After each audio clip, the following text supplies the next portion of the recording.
Semua, perkenalkan nama saya Justinus Waratulan, Prodi Sistem Informasi Strata 1 kelas C. Di sini saya akan mempresentasikan makalah saya, yaitu perencanaan sumber daya perusahaan. Oke, kita mulai.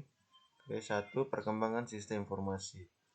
Konfigurasi sistem informasi yang digunakan saat ini sangat disebabkan oleh banyaknya perkembangan kemajuan perangkat keras dan teknologi perangkat lunak. Selain itu juga terjadi perubahan pada pengembangan visi sistem yang terintegrasi dan melakukan re-engineering perusahaan untuk lebih fokus fungsional ke proses bisnis suatu perusahaan. Fokus atau harapan manajemen akan benefit yang harus diberikan teknologi informasi dan penggunaan atau fungsinya sehari-hari untuk memenuhi harapan tersebut. Ada beberapa faktor yang mempengaruhi pengembangan sistem informasi, yaitu bisnis internal, bisnis eksternal, internal teknologi, dan eksternal teknologi. Yang kedua, teknologi ERP atau Enterprise Resource Planning. Teknologi ERP, Business Process Reengineering atau BPR or Reengineering, adalah dasar pemikiran dan desain ulang dari proses bisnis untuk mencapai perbaikan yang dramatis dalam biaya, kualitas, kecepatan, dan pelayanan. Data warehouse adalah suatu dari isu yang berkembang paling cepat dalam dunia bisnis saat ini. Fungsionalitas pengundangan data adalah suatu database relasional atau multidimensional yang mungkin menghabiskan ratusan gigabyte atau bahkan terabyte dari penyimpanan disk. Data mining adalah data dalam gudang data, menganalisis pola-pola yang tersembunyi dan trennya. Market basket analysis untuk mengidentifikasi tumpukan produk baru, menemukan akar penyebab dari kualifikasi atau permasalahan produksi. OLAP adalah aplikasi analisis bisnis, memiliki istilah lain yang digunakan aplikasi online analytical processing atau OLAP. Aplikasi ini meliputi pendukung keputusan, pemodelan, penarikan informasi, pelaporan, analisis, dan analisis bagaimana jika atau what if analisis. Yang ketiga, SCM dan CRM.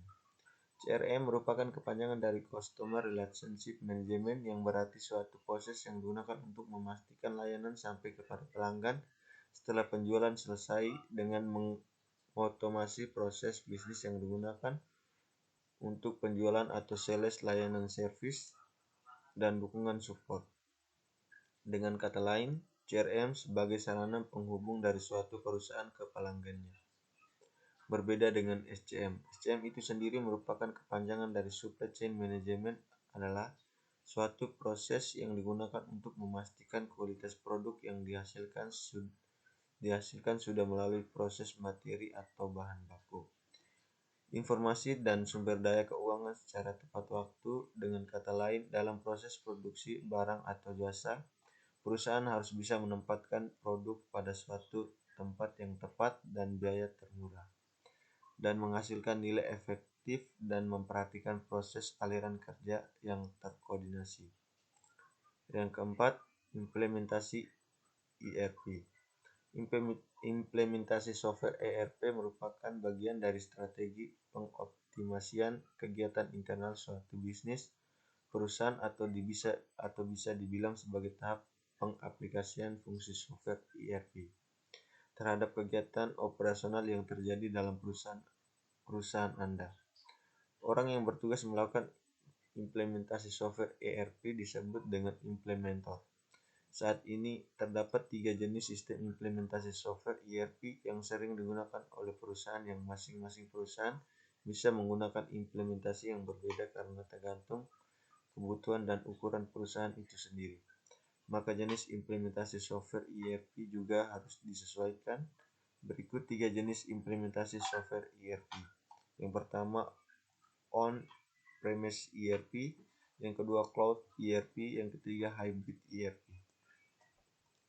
Yang keempat, Yang kelima, modul-modul ERP. Seperti yang kita ketahui di atas, terdapat 3 modul dalam ERP. Setiap modul mempunyai submodul yang saling terintegrasi sebagai berikut. Yang pertama, modul operasi. Yang kedua, modul finansial dan akuntansi. Yang ketiga, modul sumber daya manusia atau SDM. Yang keenam, ERP market. Pasar perencanaan dan perusahaan ERP membantu bisnis serta lembaga non-profit dan pemerintah meningkatkan produktivitas. Aplikasi ERP adalah sistem informasi yang mengikat erat berbagai fungsi perusahaan, termasuk sumber daya manusia, keuangan, dan manajemen inventaris, sekaligus memungkinkan perusahaan mengolah pelanggan dan pemasoknya secara efisien. Pasar ERP adalah pertukaran global di mana penyediaan perangkat lunak dan teknisi pendukung menjual perangkat lunak manajemen sumber daya perusahaan ke bisnis.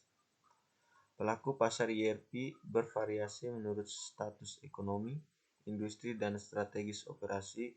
Catatan majalah CIO. Organisasi besar biasanya membeli perangkat lunak ERP dengan penerapan yang luas, termasuk bidang perusahaan seperti akuntansi, keuangan, manajemen sumber daya manusia, penjualan, dan manajemen pembelian. Yang ketujuh, 2 contoh perusahaan telah menerapkan ERP.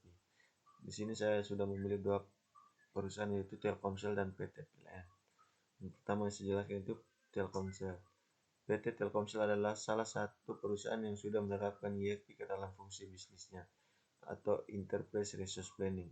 Adalah suatu alat bantu berupa perangkat lunak yang terdiri dari modul-modul yang merupakan fungsi standar dari proses bisnis, diantaranya produksi, penjualan, sumber daya manusia, finansial, dan lain-lainnya yang terintegrasi dengan satu arsitektur teknologi informasi. Yang kedua, PT PLN atau Persero.